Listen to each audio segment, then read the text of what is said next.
A paz do Senhor, querido professor, a paz do Senhor, querido aluno da Escola Bíblica Dominical. Estamos iniciando mais uma lição. Hoje, a pré-aula da lição do número 3 do nosso terceiro trimestre de 2026. E a nossa revista de jovens, ela tem como título A Fidelidade às Escrituras em Oposição à Apostasia.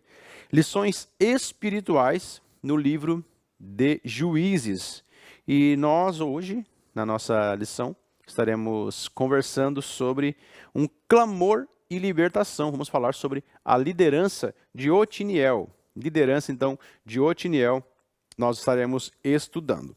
Bom, nós temos como texto principal Juízes capítulo 3 e versículo 9, que diz assim: E os filhos de Israel clamaram ao Senhor, e o Senhor levantou aos filhos de Israel um libertador, e os libertou. Otiniel, filho de Kenaz, irmão de Calebe, mais novo do que ele. Juízes 3, 9. E o resumo da lição fala que a liderança servidora e abnegada é uma marca na vida cristã. O professor terá como objetivo fazer com que os alunos entendam o contexto e o propósito da opressão dos mesopotâmicos sobre os israelitas. Também conhecer o perfil de Otiniel, o primeiro juiz de Israel, e refletir sobre o poder capacitador do Espírito Santo. Tudo isso, a nossa revista traz aí o conteúdo para que isso seja possível. Pois bem, quando nós falamos sobre este contexto dos juízes, é sempre importante nós observarmos que o Senhor havia usado nas suas mãos como ferramenta a Moisés, usado Josué, e agora o povo está sem uma liderança formal, uma liderança efetiva. E aí nós começamos a ter alguns comportamentos no meio do povo ditos inadequados. A própria palavra do Senhor nos traz que cada um fazia o que parecia bem aos seus próprios olhos. É muito natural que nós façamos isso. Quando nós não temos alguém que nos lidere, quando nós não temos alguém que nos ajude, que nos dê um direcionamento, é muito comum que nós começamos a fazer aquilo que vem no nosso coração, aquilo que vem na nossa mente. E isso, muitas vezes, é um pouco perigoso. E quando nós não temos, principalmente, não somos principalmente guiados pela palavra do Senhor, aí nós acabamos nos afastando daquilo que Deus tem para nós, daquilo que Deus quer para nós. O contexto, professor, como você já bem conhece, é do povo de Israel vivendo sob a opressão dos mesopotâmicos há cerca de 8 anos aproximadamente. E aí Deus levanta esse homem para ajudar o povo, levanta esse homem para libertar o povo, que é Otiniel. E o que acontece na história dele, e nos rápidos relatos que a palavra do Senhor nos traz sobre ele, nos traz diversos ensinamentos, que nós podemos inclusive aplicar para os nossos alunos. Essa aula será uma aula de muitas aplicações, será uma aula de muitas provocações, principalmente. Fazer com que os nossos alunos pensem e tragam do seu dia aplicações que eles veem, que eles observam, até mesmo perguntas, dúvidas, e nós possamos fazer a aula o mais prática possível. Temos lições sobre liderança, sobre casamento, sobre arrependimento, oração, jugo desigual, vários temas que podem ser tratados nesse contexto aqui de Otiniel. E nós podemos explorar isso juntamente com os nossos alunos, e é isso que nós queremos fazer a partir de agora. Muito bem, vamos então para o tópico 1 da lição. O tópico 1 traz o povo de Israel sobre opressão mesopotâmica. E o subtópico 1 já traz a aprovação de Deus. Deus permitiu que no meio do povo ficasse alguns dos seus inimigos, ou algumas pessoas que representavam nações inimigas. Pessoas que não tinham a mesma fé, pessoas que não tinham os mesmos princípios, que não tinham os mesmos valores. E Deus permite que isso aconteça no meio do seu povo.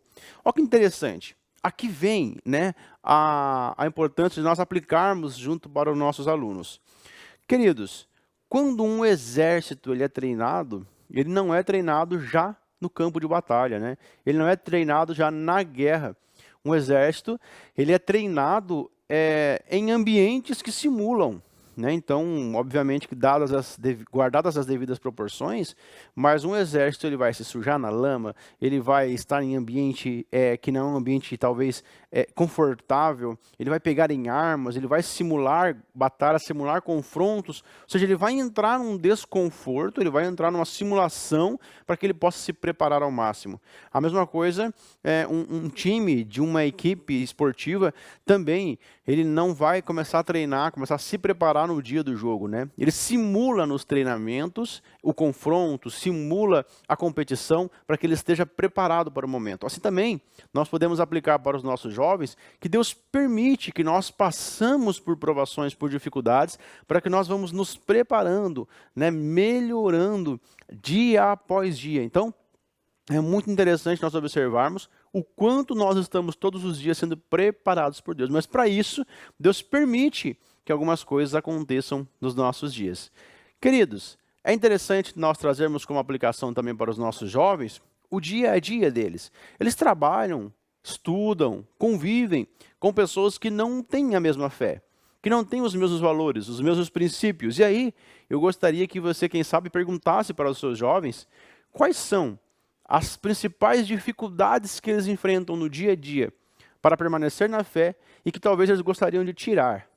Né? Que tipo de pessoa talvez que eles convivem e que eles sentem que às vezes abalam, não necessariamente abalam a sua fé, mas às vezes abalam o seu emocional, o seu dia a dia, dificultam que eles tenham, né, um bom relacionamento na comunidade em que eles estão vivendo, porque muitas vezes acontece isso, o jovem, o adolescente, né, o ser humano como um todo, ele tem uma necessidade de aceitação. Ele quer ser aceito, ele quer ser reconhecido.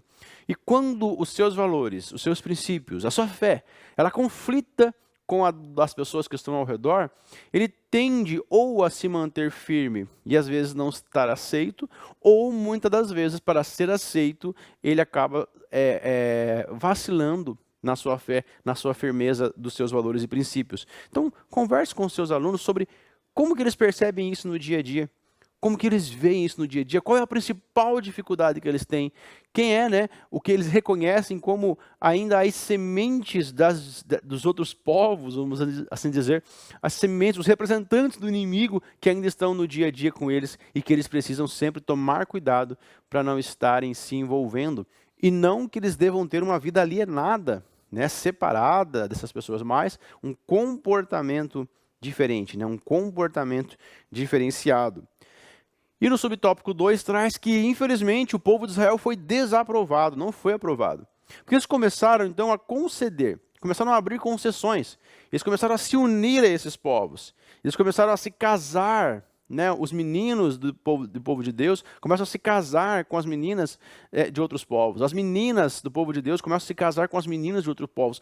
E nessa aliança, há concessões. Nessa aliança, há outras parcerias. A religião começa a se misturar, a cultura começa a ser adaptada e aquilo que Deus havia orientado o povo, aquilo que Deus havia direcionado o povo, começa agora a se afastar, começa agora a se perder pelo caminho, porque cada um começa a fazer aquilo que parecia bem aos seus próprios olhos.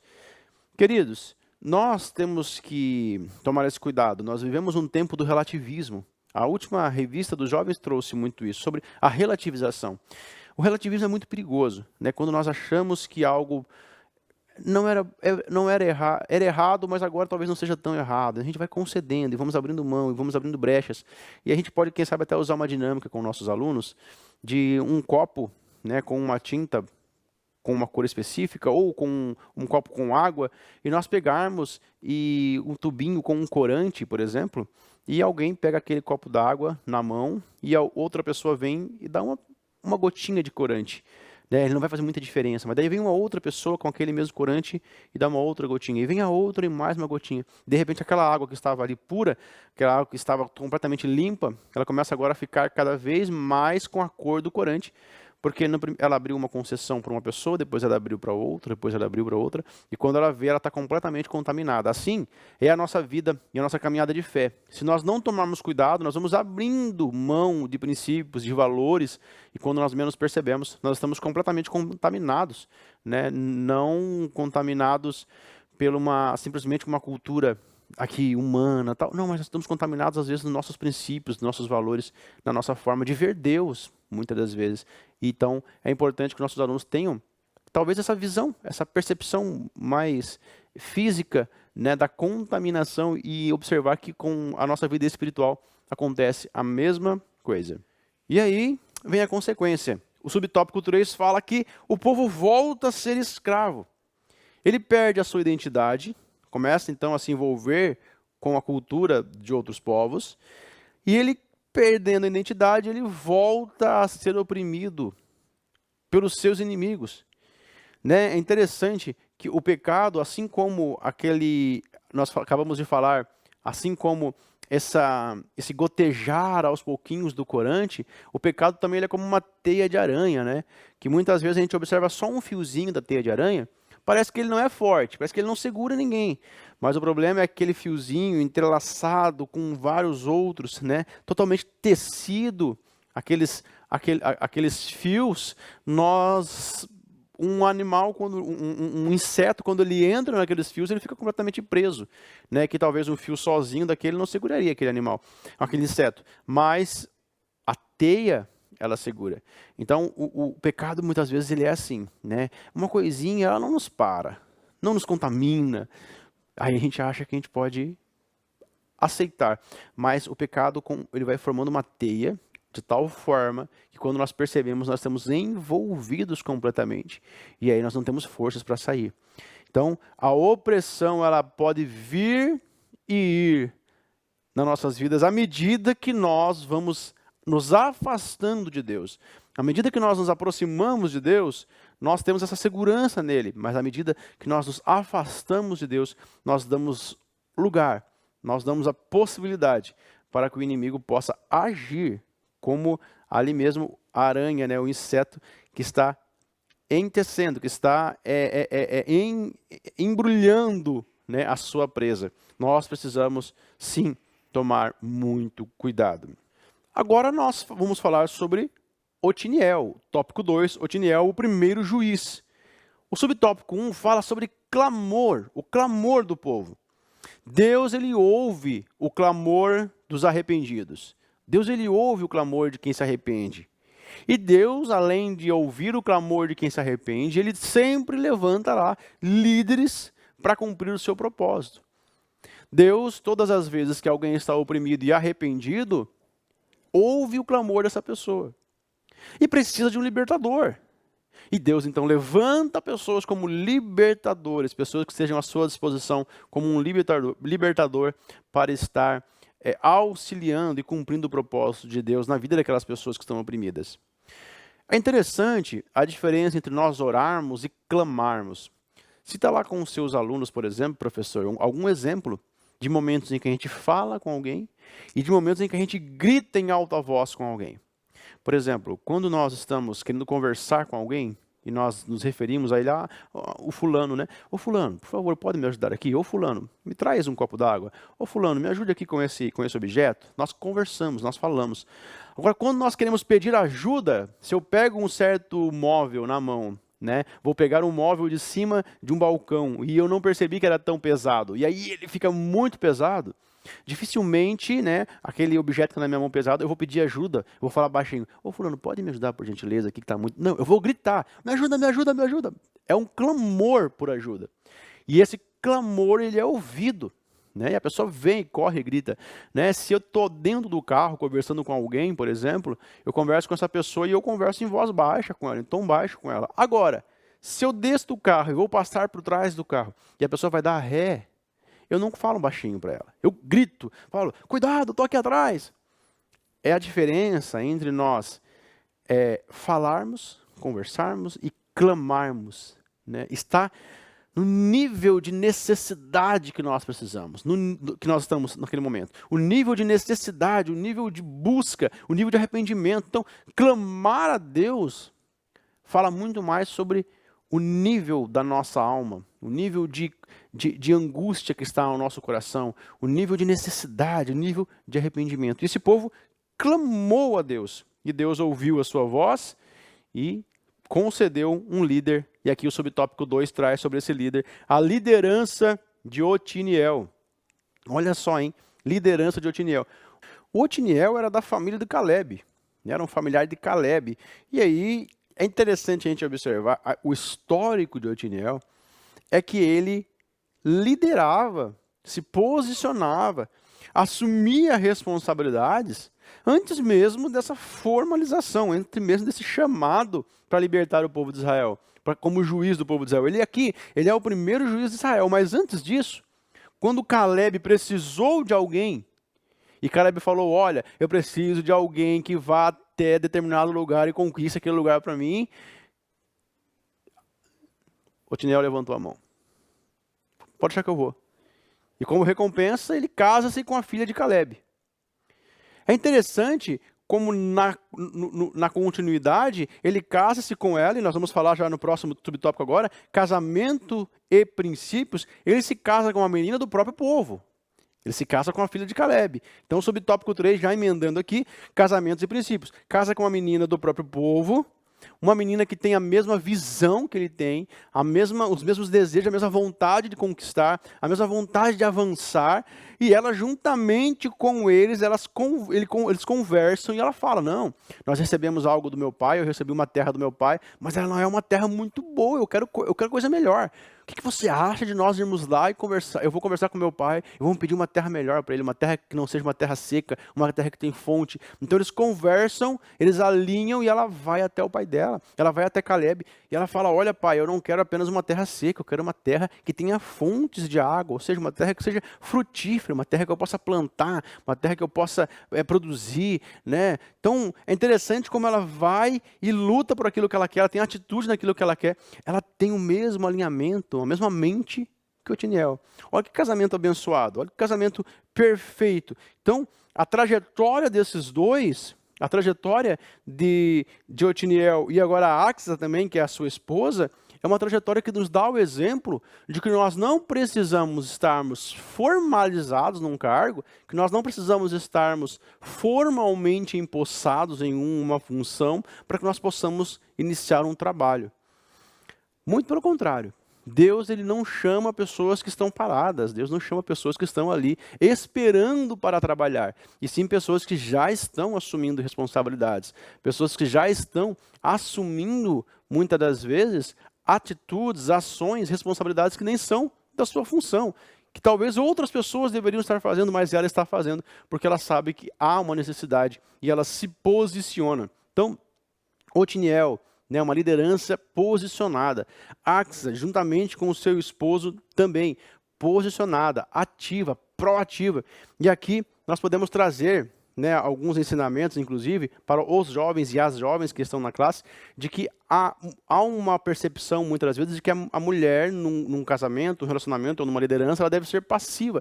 Mas aqui não é o caso. Nós observamos, por exemplo, em Provérbios 31, 10 e 12, sobre a mulher virtuosa. Né? Ela trabalha, ela planeja, ela tem estratégia, ela faz muitas coisas.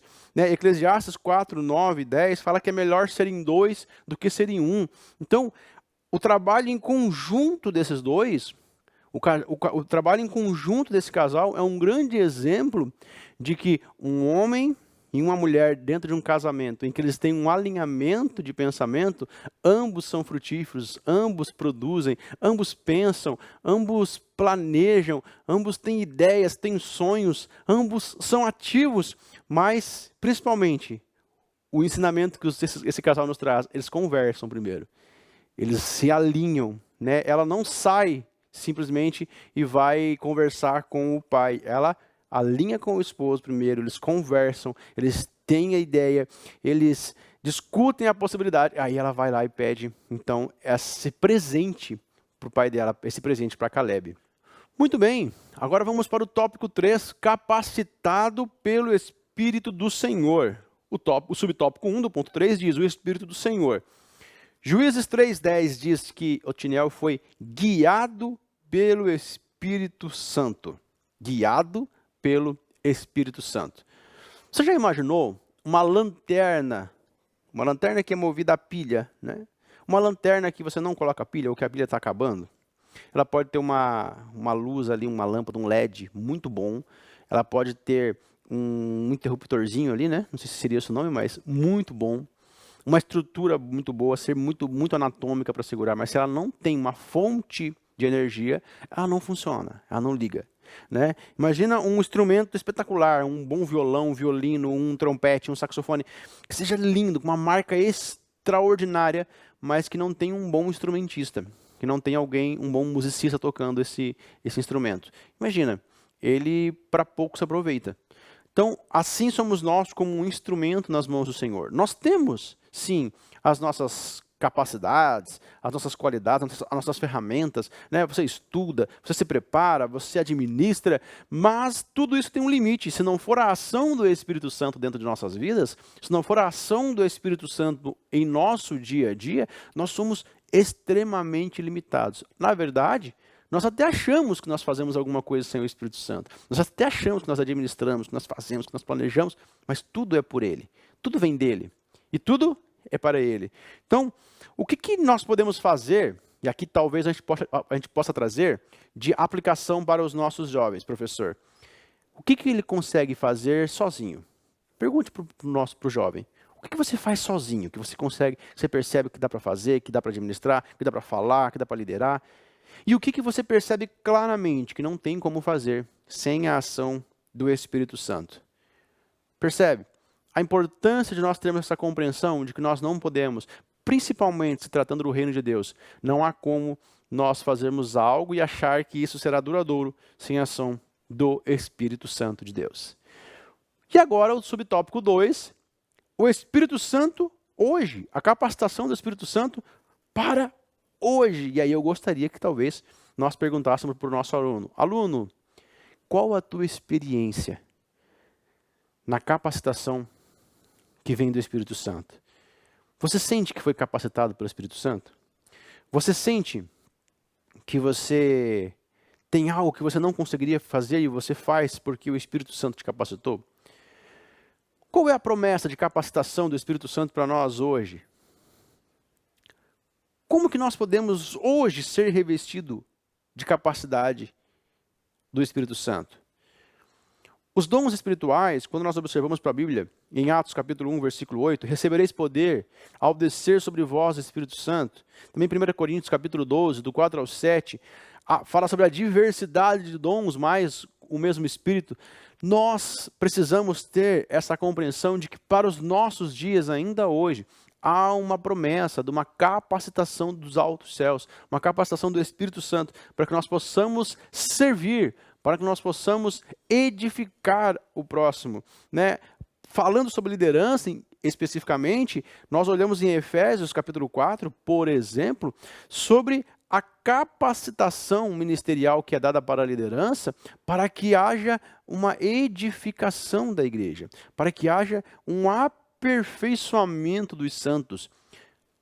Os dons espirituais não é para o ego, os dons espirituais não é para que nós possamos nos engrandecer e melhorar a nós mesmos, mas sim para que nós possamos aperfeiçoar outras pessoas, aperfeiçoamento da igreja do Senhor.